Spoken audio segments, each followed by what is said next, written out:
TK 꼰대들의 화끈한 토크쇼 길기 빠빠. 여러분 안녕하십니까.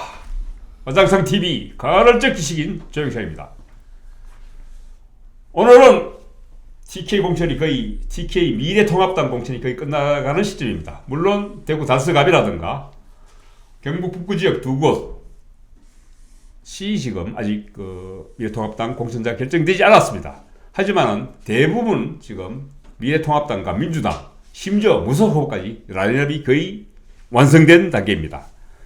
제가 볼 때는요, 미래통합당의 입장에서 볼 때는 여기는 가장 든든한 아군 진지나 마찬가지인 곳입니다. 그럼 여기를 중심으로 해서 미래통합당이 이제 의석수를 늘리기 위해서 전진해야 될 그런 기지, 전진 기지라고 보는데 쓸데없는 하지도 할 필요가 없는 걱정과 고민과 전력을 전진 기지에서 다 쏟고 있어야 될 그런 지금 처지에 와가 있습니다. 그 고민 안 했는 건데 그 고민했다고 보십니까? 그러니까 포석을 한 사람들은 무책임하게 던지고 나가버리고요. 네. 고민도 그러니까 아직도 네. 여기는 공천만 하면은 무조건 당선된다. 네. 이런 근거 없는 자신감에 빠져 있는 것 같아요. 그 누구를 위한 공천이었다고 보십니까? 이거는요, 네. 제가 볼 때는 우리 지역 발전과 지역 주민들을 위한 공천은 전혀 아니고요. 네.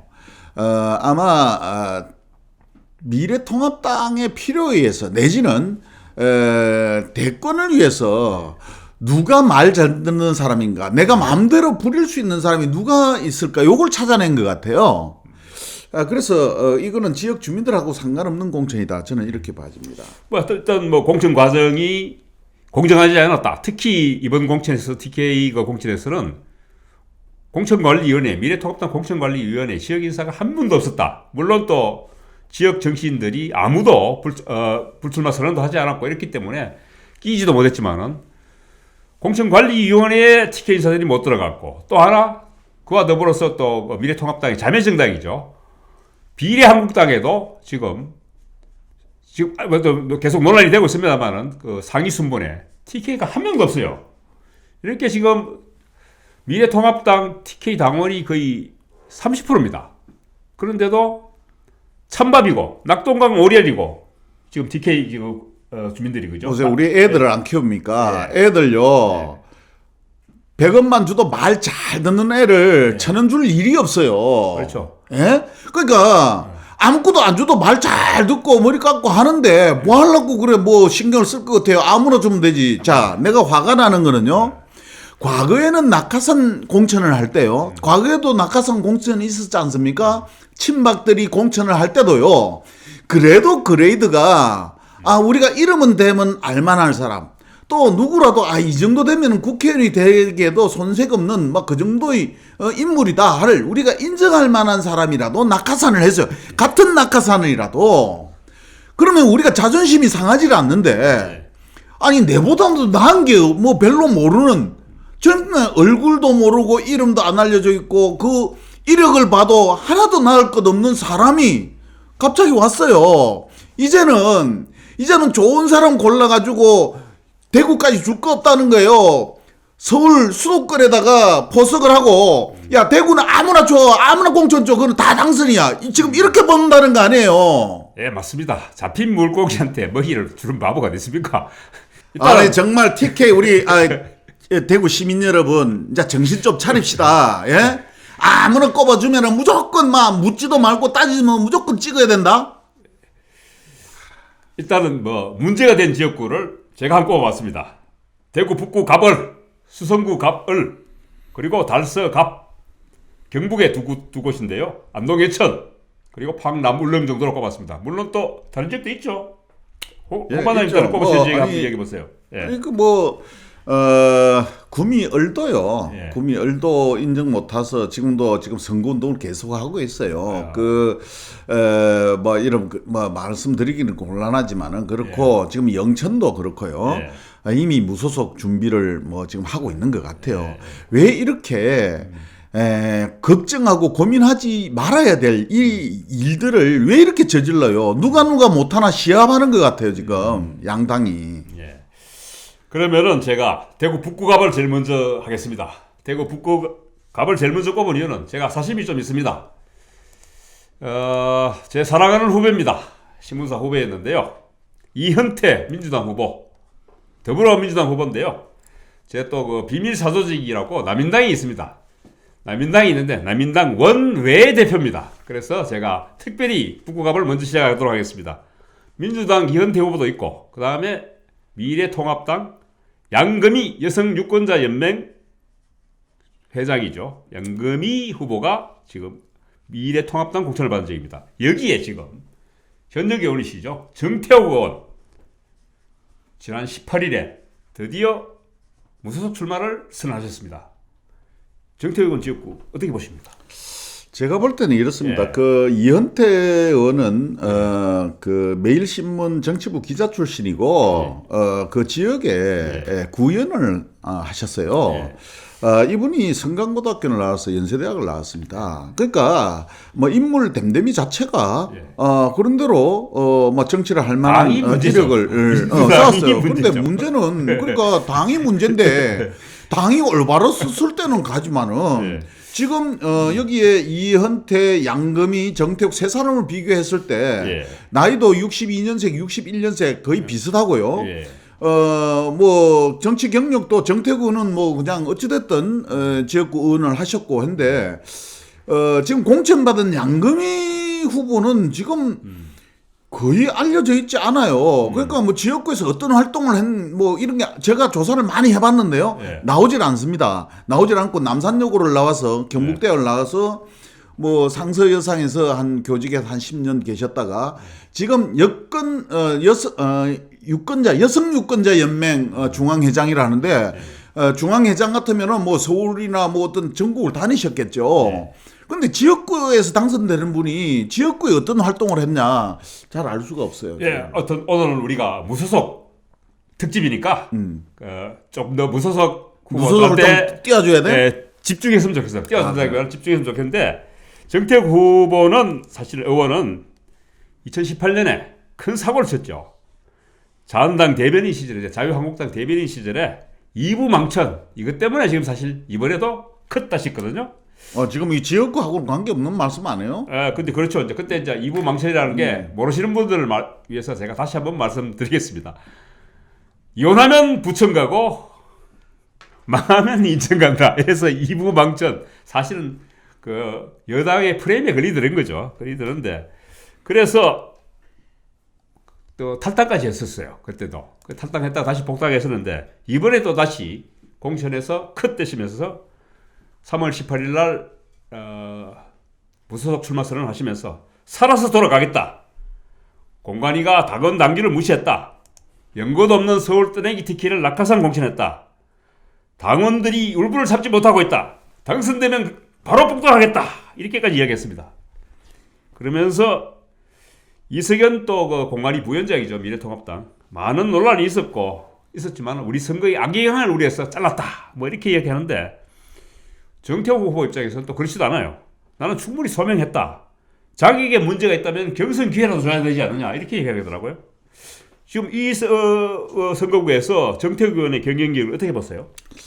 정태욱 의원의 경쟁력이 아니고 이 지역은 그 지역구 주민들의 그 뭡니까 당에 대한 상태를 봐야 되는데 2016년도에 정당 투표율이 자유한국당이 그때 당시 새누리당이죠. 56%였습니다. 그러니까 압도적인 지지를 한다 시골처럼 그렇지 않아요. 더군다나 뭐 큰 지역구인 복현동 같은 데는 뭡니까 더불어민주당에 대한 지지세도 상당히 괜찮아요. 그러니까 결국은 무조건 꽂아준다고 되는 부분이 아니고 인물을 어느 정도 본다는 이야기예요. 그러니까 여기에서 중요한 것은 만약에 정태욱 의원이 나왔을 때 과연 공천받은 양금희 후보가 이길 수 있느냐 하는 것은 의문입니다. 지금 4년 동안 정태욱 의원이 탄탄하게 당무감사 결과에도 지역구 관리를 잘 한다고 결과가 나와 있고, 그다음에 이 지역에 있는 시구 의원들이 다 지지 선언을 이미 한 상태입니다. 그죠? 예. 정태욱 의원에 대해서. 예. 그래서 이거는 만약 선거에 붙으면은 정태욱 의원이 정말 끝까지 완주를 하게 되면은 제가 볼 때는 아마 미래통합당이 힘들 것 같다는 생각이 듭니다. 양금희 후보가 지금 미래통합당 당조직을 완전히 장악 못했다는 얘기죠. 못했죠. 예. 뭐 그런 정도로 보시고 그다음에 북골로 넘어가 보시죠. 예. 북골로에는 지금 민주당 홍일학 의원이 예. 지금 현역 의원님 지역입니다. 최근에 김성수 전 대구 부시장이 미래통합당 경선 끝에 공천을 받았습니다. 예.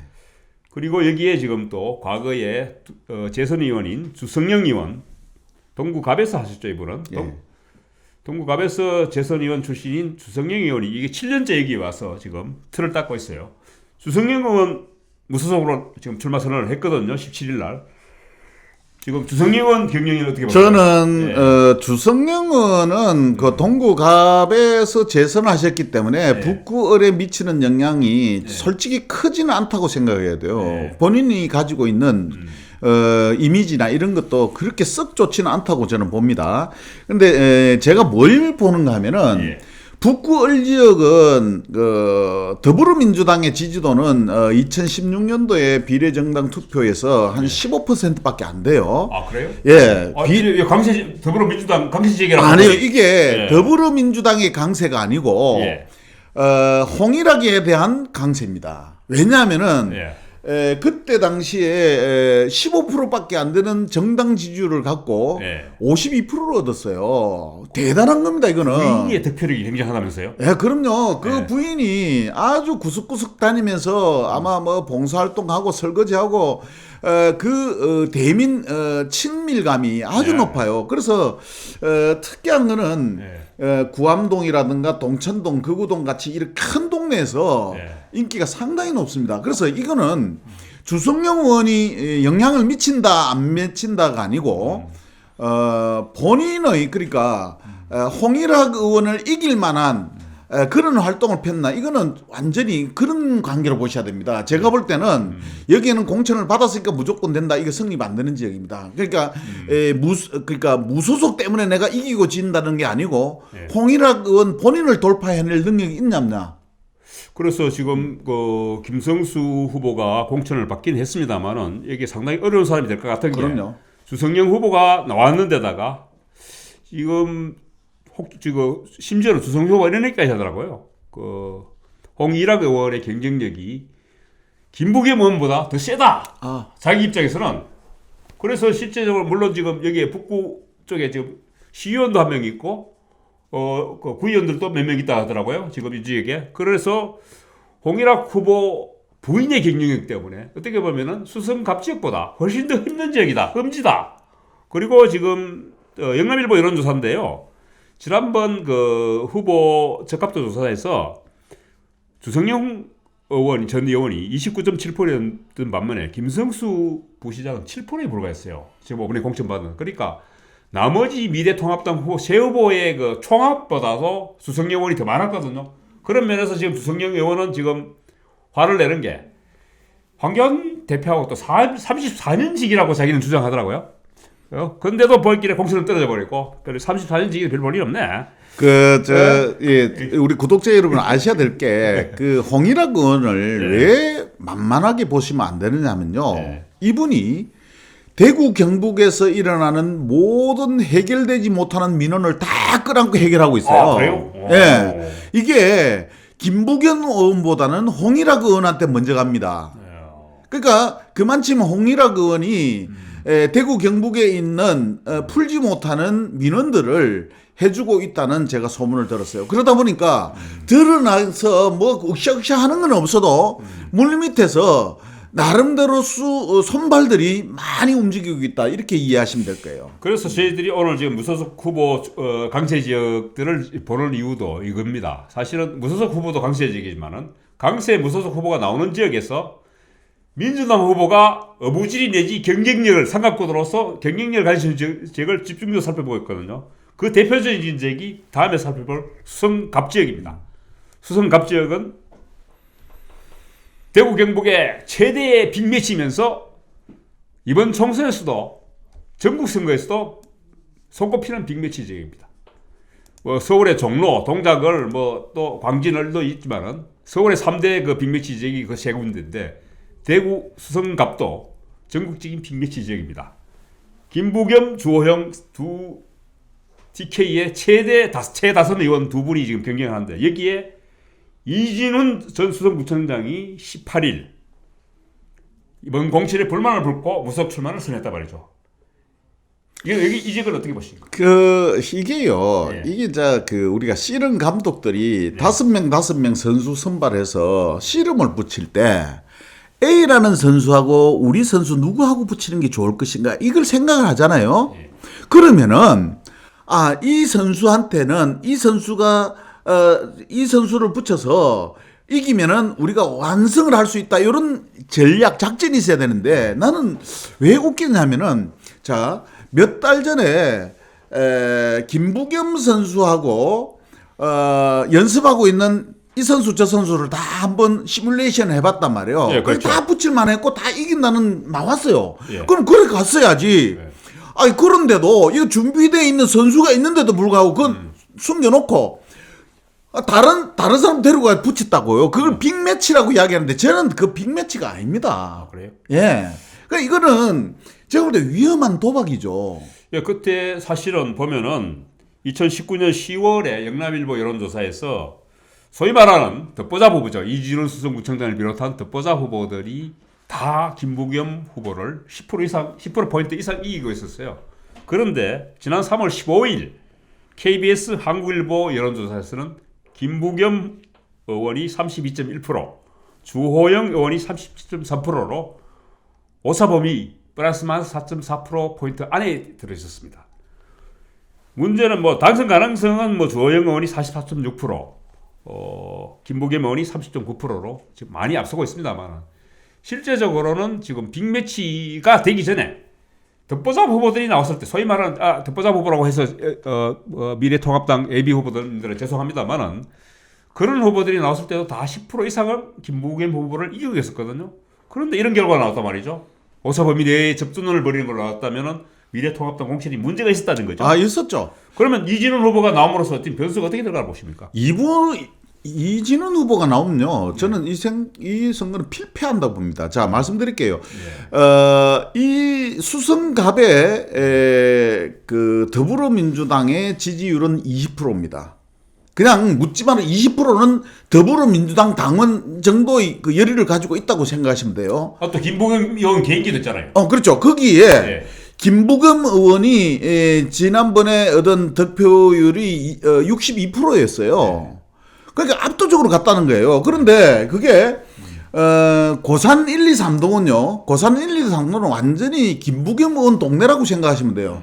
압도적입니다. 그 동네가 또 그 수성갑 지역의 이게 그 키를 쥐고 있더라고요. 그럼요. 네. 제일 큰 데 아닙니까? 네. 제일 큰 데인데 여기를 압도적인 지지를 받고 있어요. 그러면은 자 보세요. 선거라는 거는 훌륭한 사람 뽑는 것도 있지만 내가 잘 아는 사람을 뽑는 게 더 커요. 그럼 이 지역구에서 지나가는 할머니, 좌판 놓고 있는 할머니, 그 다음에 청소하는 아저씨 이런 사람들하고 얼마나 스킨십을 했냐 이것도 아주 중요하다는 거예요. 근데 이런 부분에 대해서 중앙당에서는 간과하고 있다는 저는 느낌을 받습니다. 그래서 이 부분을 여기에 같이 출마했던 이준훈 전 청장, 그 다음에 정순천 위원장, 그 다음에 조정 후보 이런 분들이 다 같이 합쳐서 주호영 후보를 도와줘야만이 이길 수가 있지. 여기서 한 사람이라도 놓치고 그 같이 출마를 한다든가 외면한다든가 하면은 이 선거 저는 그럼 이진훈 후보는 지금 출마했지 않습니까? 예. 이진훈 후보가 당선될 가능성 넘지 않다고 보시는 거죠? 이준훈 후보가 당선되는 게 아니고 주호영 의원도 당선되는 게 아니고 김부겸 의원이 또 압승을 한다는 생각을 해요. 그러면 지금 주호영 후보하고 사실 이진훈 후보가 무소속 출마 선언 전에 조영 후보하고 단일화 경선하자 이야기까지 했었는데 당에서 안 받았죠, 그죠? 그래서 지금 무소속 출마를 선언을 해버렸는데 이렇게 되면은 조영훈 입장에서는 이준 후보를 뭐 어떤 식으로든지 무마시키든지 주단치든지 뭐 해야 될 거예요. 그런데 주호영 의원이 이준훈 후보한테 무슨 뭐라고 달릴 방법이 없어요. 그런 위치도 있지 않고 지금 자기는 선거 뛰어야 되는데 무슨 뭐라고 돈을 줄 겁니까? 뭐를 약속을 할 겁니까? 할 방법이 없어요. 단지 이거는 결자 해지가 뭡니까? 중앙당에서 이런 결정을 했잖아요. 그럼 중앙당에서 이준훈 후보한테 달게 해야지요. 앞으로요. 지금 이번 총선만 중요한 게 아니고 달걀 뭐 당근이 있습니까? 아니 그러니까 그거는 뭡니까? 이 인간은요. 나의 존재 가치에 대해서 인정해 줄 때 사람이 뭐 양보도 하는 거고 내가 도와주기도 하고 뭐 하는 거 아닙니까? 다음 지방선거를 얘기하시는 거죠? 아니 지금 다음 지방선거하고 대선이 같이 물려 있어요. 그럼 문제는 뭐냐면은 이 사람들이 버리는 카드가 아니고요. 계속 다음 지방선거와 대선에 같이 써먹어야 써먹는다는 말은 좀 그렇지만은 써야 돼요. 힘을 합쳐야 될 사람이다. 그럼요. 보수가. 그러니까 하나도 버릴 알갱이가 없어요. 다 쓸어 담고 같이 가야 돼요. 그런데 너희끼리 해결해라. 저지르기는 중앙당에서 저질러 놓고 후보들한테 너희끼리 해결하라. 뭐 어떻게 해결한단 말이에요. 그러니까 이거는 중앙당에서 TK에 대해서는 공천 결과에 대해서도 설명을 해야 될 필요가 있지만은 다 썰음을 다름을 대책을 세워서 제가 근데 봤을 때는 이번 총선 TK 공천에 대해서는 황교안 대표가 힘을 안 쓴 건지 못 쓴 건지는 정확하게 모르겠습니다만 분명히 인비지블 핸드가 작용했다고 생각하거든요. 그런데도 불구하고 황교안은 자기가 대선을 염두에 두고 자기는 나쁜 사람 되기 싫은 거야. 그래서 공관위한테 책임을 다 떠밀어버리고 자기는 숨어버렸어요. 그러다 보니까 지금 TK 공천이 이렇게 개판으로 돼버린 거지. 제가 봤을 때는 근본 논리는 저는 황교안 대표 때 보거든요. 총선보다는 대선을 노리고 자기가 좋은 사람으로 나오고 싶어서 이렇게 방관한다는 거야. 방관하고 방임하다 보니까 이런 사태가 불거졌다고 저는 보거든요. 홍 반장께서 어떻게 보세요? 그렇죠. 뭐 맞는 말씀이고요. 이 부분에 대해서는 입이 10개라도 중앙당이 할 일이 없고 지금 가만히 두면은 민심에 의해서 자동적으로 갈 판을 완전히 개떡을 만들어 놨어요, 지금. 그러니까 지금 여기서 우리가 안 되는 뭐 중앙당을 보고 지금 할 방법도 없고요. 자, 지금부터 어떻게 해야 될 것인가 하는 것을 잘 생각을 해보자고요. 예, 알겠습니다. 지금 일부 순서는 여기까지 하고요. 수성을 그리고 안동 예천 포항 남울릉은 2부 순서에 이어서 저희들이 분석해드리도록 하겠습니다. 달서갑도 해야 안 되나요? 달서갑도 빠졌나요? 달서갑도 해야 되는구나. 그러면 일단은 그렇게 네 군데는 2부 순서에 이어서 하기로 하고 일단 1부 순서 여기서 마치겠습니다. TK 꼰대들의 화끈한 토크쇼 낄끼 빠빠!